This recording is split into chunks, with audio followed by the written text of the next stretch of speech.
Soyez bienvenus à Biennale, tout est indiqué à partir de l'entrée. Parfait. Et il y a un bon café chaud qui vous attend. Bienvenue monsieur, bienvenue.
Alors d'abord, on vient de la Guyane, on vient de très loin pour venir ici. C'était déjà d'abord un projet très intéressant pour rencontrer les auteurs qui sont présents, pour échanger avec eux. Moi je suis venue parce que je suis formatrice, parce que d'abord l'Unaforis c'est quand même un peu la locomotive au niveau des centres de formation, et puis c'est intéressant de voir la température, hein. C'est quand même un lieu où il y a énormément de responsables d'établissement, de politique. Je pense que la formation sociale est en pleine transformation. Il faut qu'on y réfléchisse.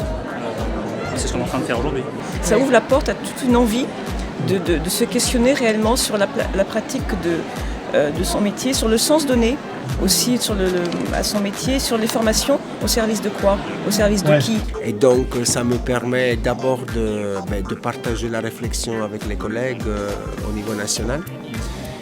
Et deuxièmement, de rencontrer des gens, parce que déjà en 2010, j'ai eu l'opportunité de rencontrer plusieurs collègues de différentes villes et se confronter sur les pratiques et sur le sens qu'on donne à notre rôle de formateur. Et c'est vrai qu'ici, c'est aussi se nourrir, effectivement, de pratiques inspirantes. Moi, j'ai été aussi très sensible à cette dimension-là. Aussi de ce que sont un peu une vision un peu globale des problématiques les plus fortes qui se posent à l'appareil de formation.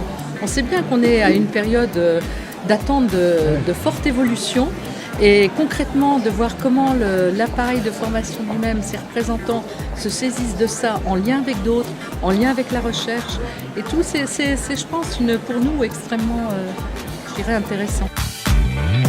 Je serai le fil rouge de ces 2 jours pour pouvoir un petit peu relier toutes les étapes, si je puis dire, de ces 2 journées, entre les plénières, les ateliers, etc. Quel est le sens de la biennale qui s'ouvre aujourd'hui? Ce sens est triple.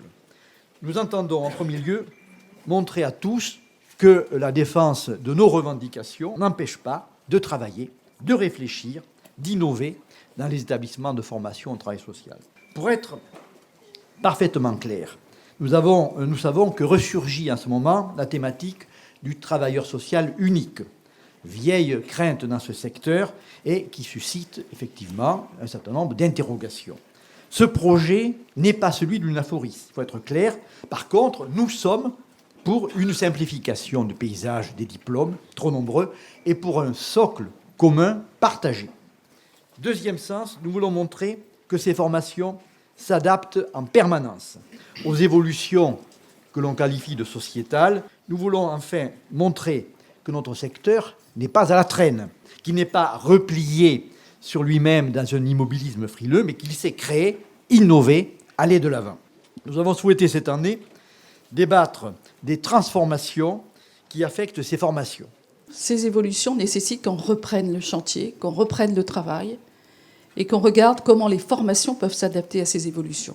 Je reprends une référence qui pour moi a été celle peut-être de ma génération, il y a un peu plus de 30 ans, ce qu'avait écrit et la circulaire qui était celle de Nicole Questiaux. Pourquoi je dis cela et pourquoi j'y fais référence? Parce qu'elle avait donné un sens politique à l'action sociale.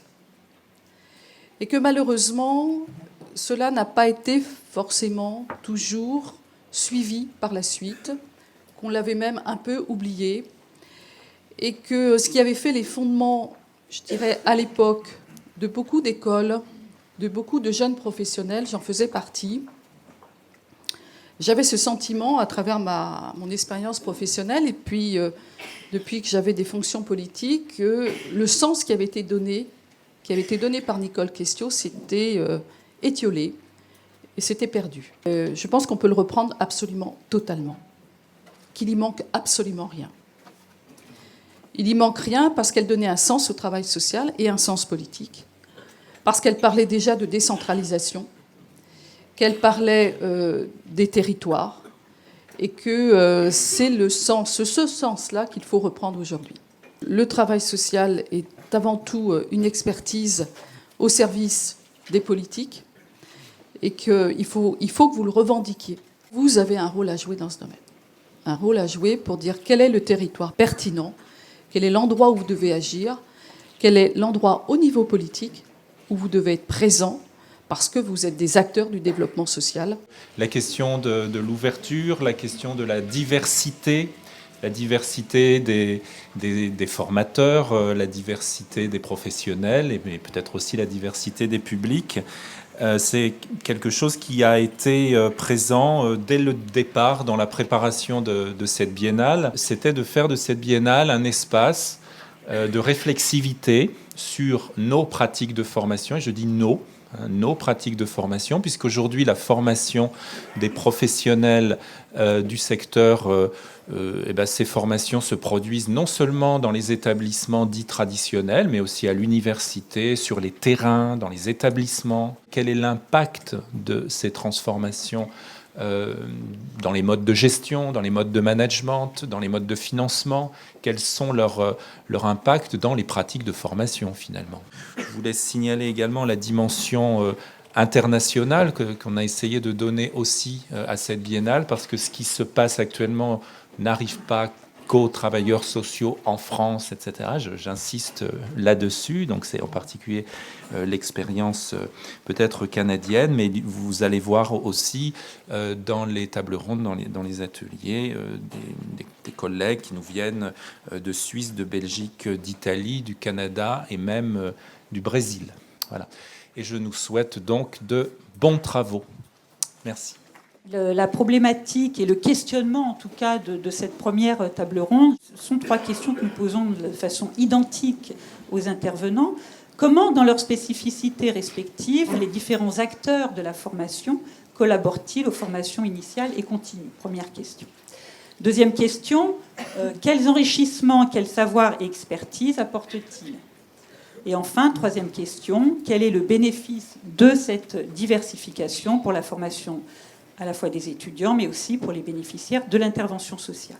Donc j'ai fait une recherche dans le cadre d'une thèse de sociologie sur le groupe des formateurs en travail social. On peut dire aujourd'hui qu'il ne suffit plus d'être travailleur social pour être formateur, puisque 95% des formateurs de moins de 40 ans ont un diplôme de niveau 1. L'entrée dans le métier de formateur suit une trajectoire qui passe nécessairement par les vacations. 74% des formateurs interrogés ont fait des vacations, 73% dans l'établissement qui les emploie actuellement. C'est sans doute ici qu'il faut repérer un des niveaux de complémentarité les plus aboutis entre terrain et établissement de formation, dans une coproduction et un co-accompagnement des professionnels qui deviendront progressivement des formateurs. Tous les formateurs ne sont pas d'anciens travailleurs sociaux. Certains sont issus d'autres mondes professionnels, notamment l'université ou un secteur que l'on nomme la formation professionnelle pour adultes. Cette diversité dans les parcours est voulue et souhaitée dans les établissements. Elle est perçue comme une source de richesse par le croisement des regards complémentaires, mais génère également des interrogations quant aux sources de légitimité des formateurs historiques.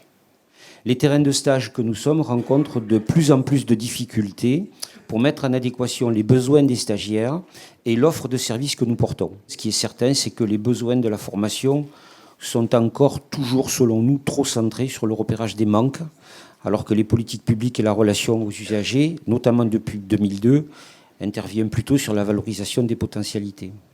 Je voudrais attirer votre attention sur une modification assez sensible de l'identité des équipes pluridisciplinaires.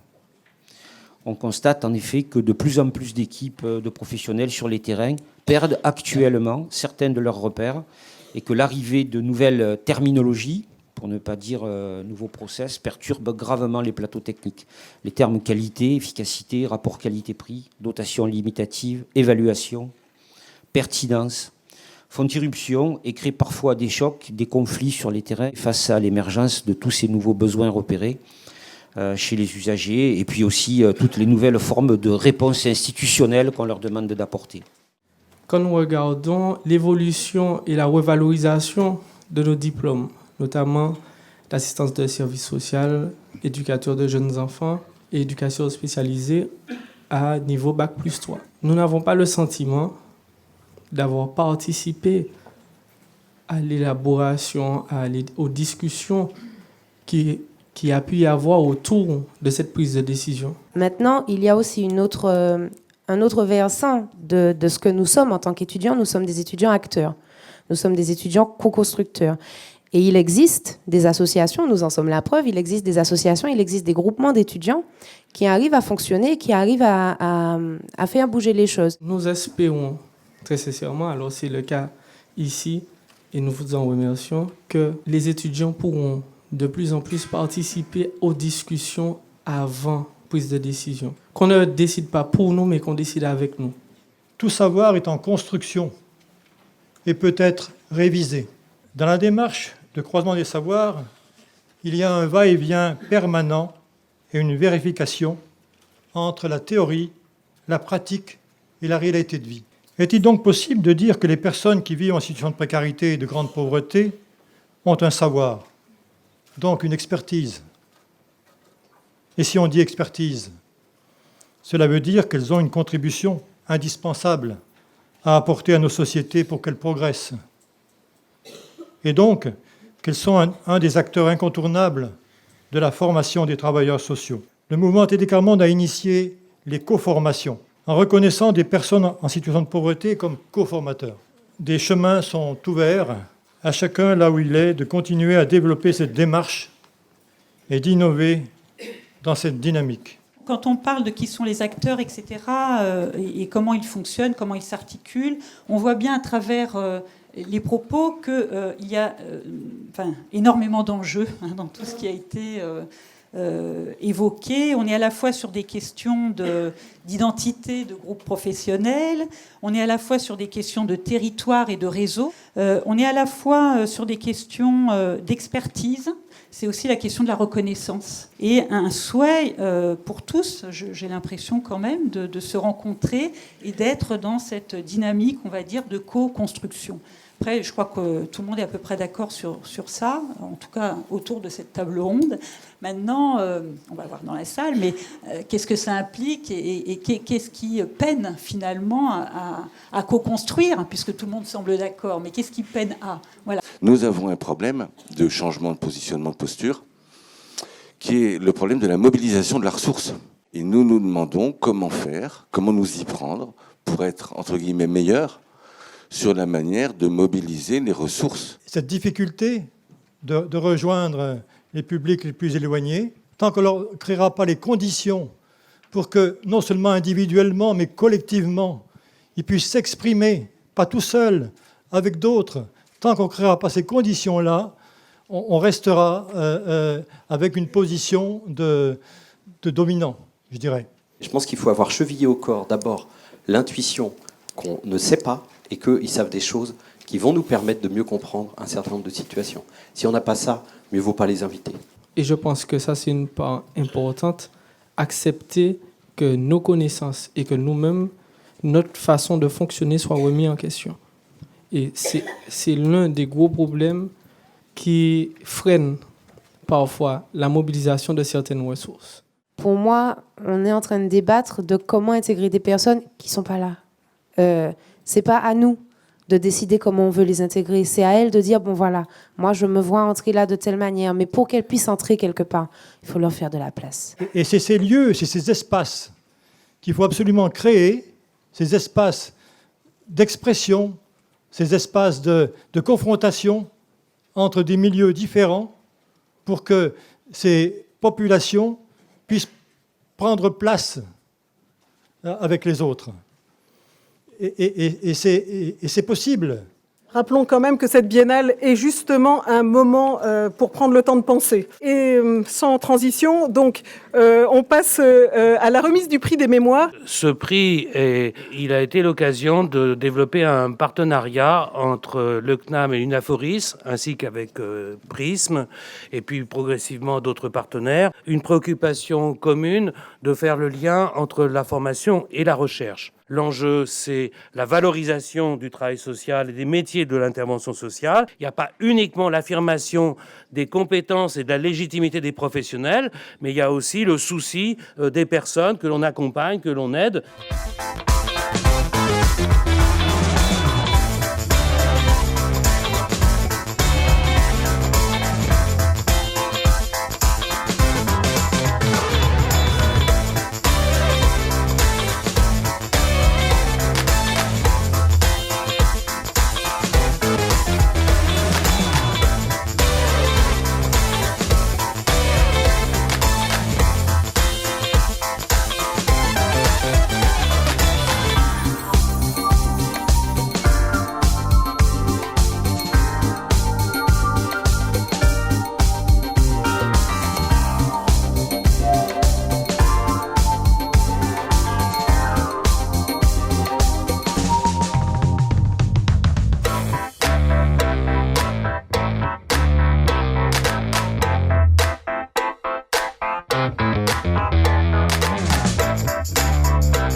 Voilà, bon, en tout cas, merci beaucoup. Merci. J'ai compris qu'il fallait réfléchir avec vous au rapport au savoir et aux transformations du rapport au savoir dans le champ de la déformation sociale, que ce rapport au savoir est ébranlé par la crise de l'expertise, peut-être même par la crise de la pédagogie, dans un contexte de profonde transformation du travail social. Mais, vous voyez, cette relocalisation de la question du rapport au savoir permet, à mon avis, de faire l'expérience avec les usagers de l'égalité des intelligences, comme dit le philosophe Jacques Rancière, à un prix énorme. Et là, c'est une question morale et politique qu'il faudrait, à mon avis, débattre, dont il faudrait débattre, c'est qu'il faudrait en finir avec le régime des contreparties, c'est-à-dire qu'il s'agit d'aller rencontrer les usagers du travail social sans exiger aucune contrepartie, avec une inconditionnalité, dans un régime le plus proche possible de l'inconditionnalité. L'idée sous-jacente de cette table ronde est de s'interroger, de tenter tout au moins de s'interroger sur les innovations mises en œuvre en matière de formation, de recherche et d'implication des usagers et ou des personnes concernées. Avant toute chose et de manière générale, une innovation doit être connue, traduite et incorporée par, ou appropriée par tous les protagonistes concernés. On est maintenant, donc depuis 4 ans, sur la création de ressources multimédia très diversifiées, plutôt sur des objectifs donc, de transversalité, de compétences transversales, donc du temps de transactions pédagogiques à distance par l'intermédiaire de la messagerie, des forums, enfin, toutes ces choses-là, Donc ça renvoie sur des formes et des espaces de travail évidemment différents. L'UPP que nous avons créé est un espace d'échange et de débat où chaque parent peut faire valoir son expérience à travers une recherche sur un thème commun. Nous avons pour but de faire entendre la voix des parents en rappelant aux travailleurs sociaux, mais aussi à l'ensemble de la société, l'importance de reconnaître et de valoriser les compétences et les capacités des parents. Notre intervention aujourd'hui s'inscrit donc dans cette perspective, vous l'aurez compris, où la formation en travail social ne doit pas faire l'économie d'une réflexion sur la transmission des savoirs d'expérience aux apprenants, et ce, de telle manière que ces savoirs soient transmis par les seuls acteurs qui les détiennent, c'est-à-dire les personnes en situation d'être accompagnées. Comment reconnaître les talents du parent si dans notre façon de travailler, nous sommes dans l'approche centrée sur le problème? On produit cela peut-être parce qu'aujourd'hui, on a des approches de travail qui ne sont peut-être plus... qui produisent plutôt du mal-être que du bien-être. Ce que je crois, c'est qu'on a tous une responsabilité dans cette affaire, les centres de formation, les employeurs, les cadres intermédiaires, les professionnels, dans la question de la remise en cause. Qu'est-ce que ça suppose pour les formateurs, qu'est-ce que ça suppose pour les établissements de formation que de faire face à ces questions-là? Comment on associe les personnes concernées, comment on intègre les technologies, etc. La question, elle est vraiment pas simple. La question, c'est est-ce qu'on est en capacité à l'heure actuelle d'organiser tout ce possible. Il y a un possible qui est énorme. Enfin, moi, c'est euphorisant, carrément, en fait, je trouve. Donc je pense qu'il y a un enjeu très très fort qui est une modification de la manière dont on pensait tout ça, et qu'effectivement, il faut la saisir maintenant, parce qu'en plus, nous sommes dans un monde de très fortes contraintes économiques et autres, et que c'est le moment des innovations et de tirer son épingle du jeu.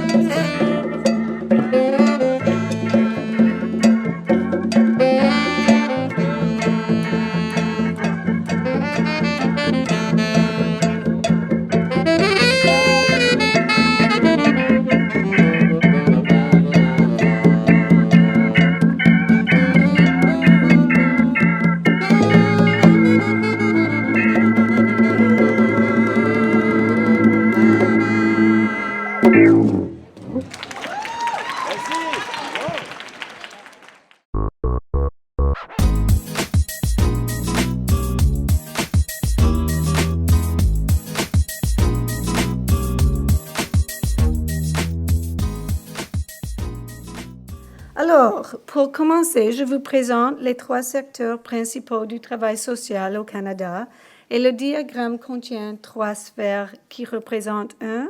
La formation universitaire et celle-ci est gérée par la CFTS. 2. Le secteur professionnel de la pratique et ce secteur s'incarne dans l'Association canadienne des travailleurs sociaux. Et 3, la réglementation provinciale, représentée au niveau provincial et au niveau national par le corps. Le Conseil canadien des organismes de réglementation de travail social.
intéressant, on avait envie d'y participer.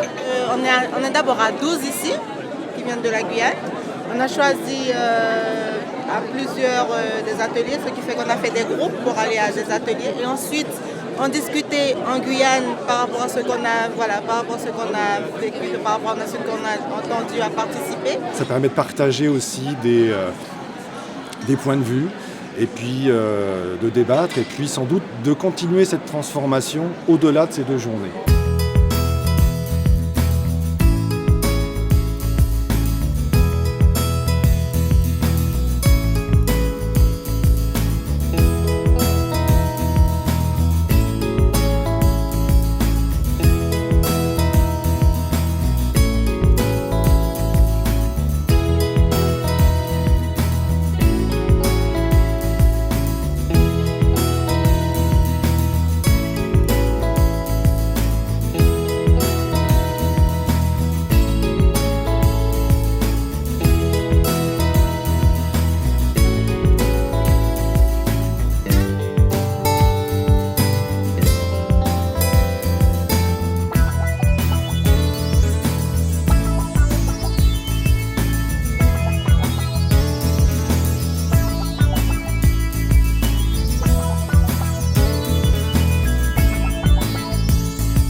J'ai donc l'honneur d'animer cette 3e table ronde qui porte sur les contextes politiques, économiques, culturels et des enjeux dans lesquels se déroulent les transformations des formations sociales. La question autour de laquelle nous allons débattre est un peu complexe parce qu'elle porte à la fois sur les effets de transformation des politiques sociales et des politiques du champ de formation sur les formations sociales, les transformations que nous sommes en train de vivre tous. Nous souhaitons aborder la question de comment les formations sociales peuvent influencer les transformations qui sont en train de se faire.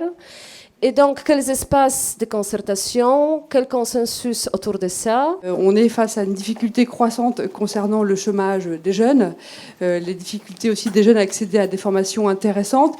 Et avec ces formations, on a des formations qui vont former à des métiers d'utilité sociale, mais aussi et surtout à des métiers qui sont durables, non délocalisables, et avec un taux d'insertion professionnelle vraiment remarquable.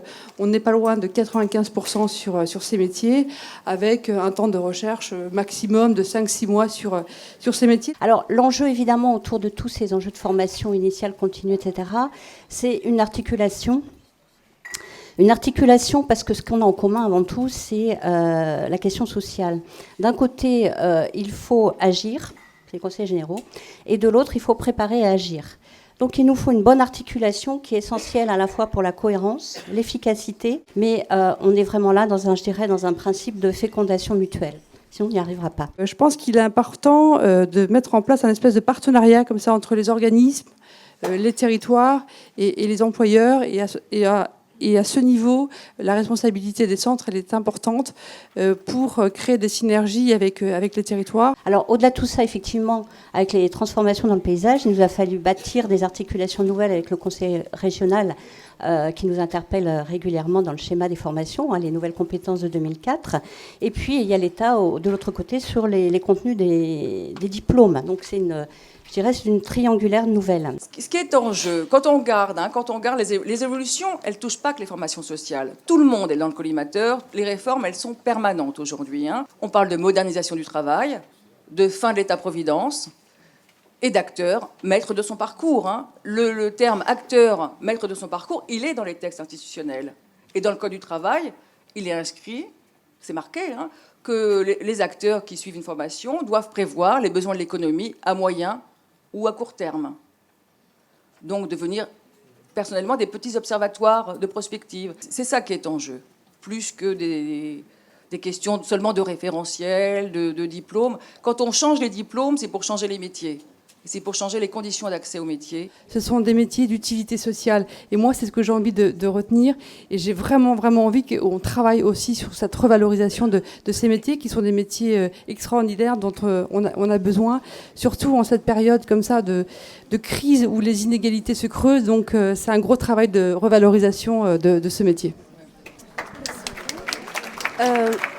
Merci beaucoup, merci de votre participation. Réunir les divers acteurs qui œuvrent de près ou de loin à l'action sociale et à la formation des travailleurs sociaux ou des intervenants sociaux dans les établissements de formation, dans les sites qualifiants ou à l'université, acteurs confrontés au jour le jour à des enjeux liés à la complexité des contextes actuels, est un défi, il me semble, que la Biennale a su relever. C'est également aussi l'occasion de parler, on a rarement la possibilité de le faire, de ce qui peut se faire dans les centres de formation au travail social, de parler de la partie de ce qui concerne les innovations qui se mettent en œuvre, de parler aussi de l'engagement des différents partenaires que nous pouvons trouver dans notre environnement, et notamment tous les formateurs qu'on appelle les formateurs de terrain, qu'on a vu fortement engagés dans ces pédagogies croisées, et qu'il y avait encore du travail à faire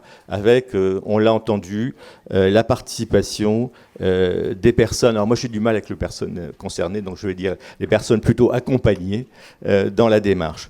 Voilà, c'est aussi la question de Françoise a souligné, de relever aussi l'importance de la recherche dans notre secteur, puisqu'on voit bien que cette recherche impliquée sur le terrain permet aussi de donner du sens et de donner du contenu à ce qui se fait dans nos établissements, et qui concourt aussi à travailler sur cette question de l'innovation d'une façon générale. Je voudrais souligner aussi le fait que nous étions 40% de plus qu'à la dernière biennale, que nous avons été capables de débats de bonne qualité sur des sujets parfois difficiles, et souligner à nouveau la présence étudiante. Voilà, merci et bon retour.